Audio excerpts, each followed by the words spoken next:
Thank you very much. Thank you for your invitation to this the panel.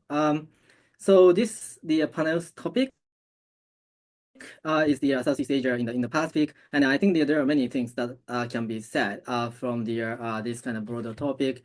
But then today I'd like to focus on the Southeast Asia's reaction to the Trump 2.0, because this is actually the really important issue in finding how the U.S. is going to formulate its the Indo-Pacific strategy in the future. And also, even though like we actually are not really sure Trump's Indo-Pacific strategy will be, there are actually some expectations that the Southeast Asian countries would anticipate from the next administration. So I'm gonna just kind of talk about the 3 points on this from the Southeast Asian perspective, how they are actually going to deal with the Trump 2.0.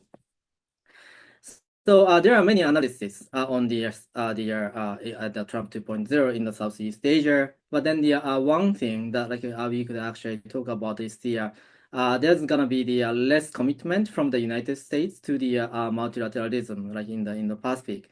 So as we could actually see in the past from the U.S. behavior to Southeast Asia, then the U.S. president, including the Biden, hasn't actually been really active in participating in the ASEAN led institutions. So the Trump actually went to the East Asia Summit, but who didn't really participate in the 2017. And since then, like he was not really participating in the ASEAN-led institution, forums. And also the Biden didn't really participate in the later his kind of the terms.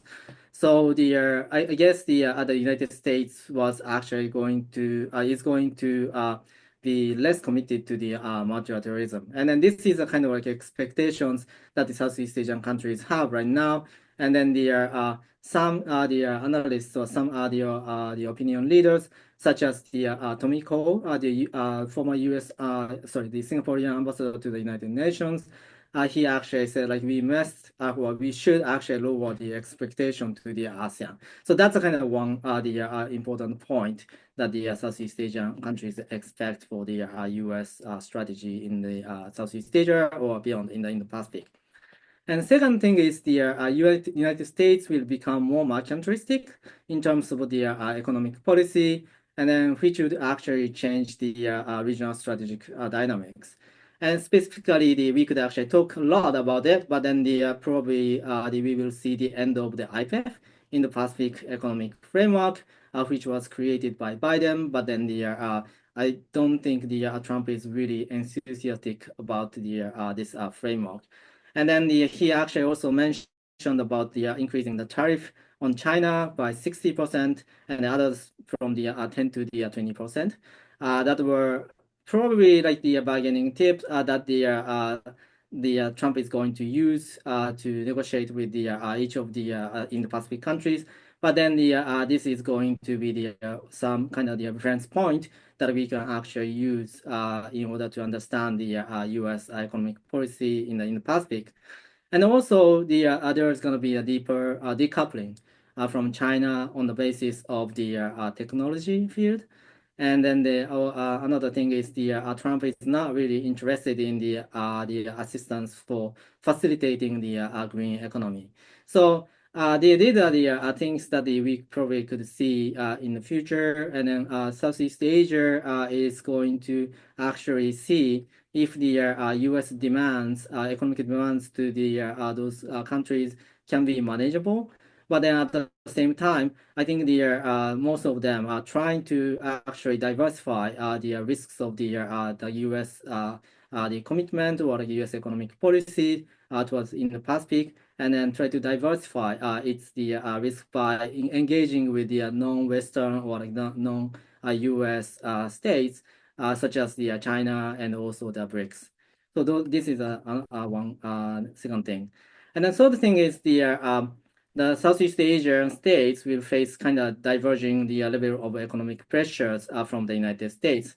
I think the most important kind of standard that or the reference point we can use for the economic pressure coming from the United States is the trade balance. And if we see the bilateral trade balance between the United States and the Southeast Asian countries, I think the Vietnam and Thailand are the two the country that have the huge kind of trade surplus with the United States. And then on the other hand, there are the two countries which are actually having the trade deficit with the United States, that are the Singapore and Brunei. So I guess there's a kind of divergence in the economic pressure coming from the United States on the Southeast Asian countries. So what can we actually say from these kind of three points that I just raised in terms of the Southeast Asian kind of reaction or like the strategic dynamics of the Southeast Asian countries vis-a-vis the great powers in the Indo-Pacific? I guess there are several risks, like the three kind of risks that I can actually identify. One is probably like there will be some kind of like further division on the Southeast Asia, because of the differing the U.S. economic pressure on the Southeast Asian countries. The Southeast Asian countries, each Southeast Asian country actually may have the different strategy to align with or like getting close to the great powers. So, for example, probably the Indonesia, Malaysia were looking for the institution or frameworks to hedge against the risk of the U.S. commitment. And then on the other hand, the Singapore, Brunei, or like Singapore particularly, are pretty comfortable with the U.S. economic policy, because it might not be able to. I mean, it might not be going to get the strong pressure from the United States. So in that sense, there are diverging kind of like the strategic alignment which would go on in the Southeast Asia, and then that could actually divide the Southeast Asian strategic position. And then the second thing is probably this leads to the ASEAN's kind of paralysis. Southeast Asia may lose its face to the ASEAN in dealing with the external relations, and then which I'm not saying that the ASEAN is going to actually dissolve or like collapse or dysfunction. I think the ASEAN is still useful in terms of the facilitating the intra-ASEAN cooperation. But again, in terms of the dealing with the external actors, I think the Southeast Asia have so many divergent perspectives, so that they were not able to actually come to some agreement to respond to the particular issues. So in that case, the ASEAN might not be really useful in terms of in the Pacific region.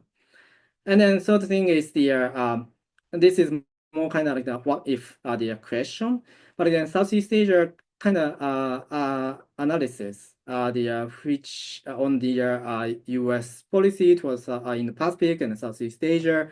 I think they consider there's going to be more intensification between the United States and China, and then the strategic, like intensify the strategic the competition.